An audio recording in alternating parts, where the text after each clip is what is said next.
Devikulam sub കളക്ടറായിട്ട് charge എടുക്കുമ്പോൾ priority എന്ന് പറയുന്നത് ഒന്ന് ദുരന്ത നിവാരണം എന്നതിനെക്കാട്ടിയും അതിൻ്റെ ഒരു പ്രിവെൻഷൻ എന്നത് എത്രത്തോളം ചെയ്യാൻ പറ്റും എന്നുള്ളതിന് ശ്രമിക്കുക എന്നതാണ്. പിന്നെ കുറിഞ്ഞിമല സങ്കേതത്തിന് വേണ്ടിയിട്ടുള്ള സെറ്റിൽമെൻറ്റ് വർക്ക് നടക്കുകയാണ്. അപ്പോൾ എൻ്റെ ടെന്യൂറിൽ പറ്റുകയാണെങ്കിൽ അത് എത്രയും മുന്നോട്ട് കൊണ്ടുപോകാൻ പറ്റുമോ അത്രയും മുന്നോട്ട് കൊണ്ടുപോകണം എന്നാണ് ആഗ്രഹം.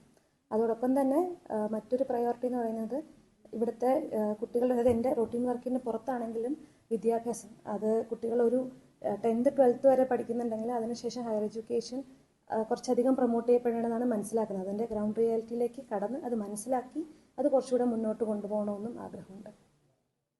ഈ പറഞ്ഞതുപോലെ സങ്കീർണമായിട്ടുള്ള ഭൂനിയമങ്ങളും അതോടൊപ്പം തന്നെ ഒരുപാട് കേസുകൾ, റണ്ണിങ് കേസുകളും ഉള്ള സ്ഥലമാണെന്നാണ് ഞാൻ മനസ്സിലാക്കിയത്. അതിൻ്റെ വിശദാംശങ്ങൾ ഇനി മനസ്സിലാക്കേണ്ടതായിട്ടുണ്ട്. അപ്പോൾ എൻ്റെ ഒരു പ്രയോറിറ്റി എന്ന് പറയുന്നത് ലോങ് റണ്ണിങ് ആയിട്ടുള്ള വിഷയങ്ങൾ ആദ്യം മനസ്സിലാക്കി അതിനൊരു ശാശ്വതമായിട്ടുള്ള പരിഹാരം കണ്ടെത്തുക എന്നുള്ളത് തന്നെയാണ്.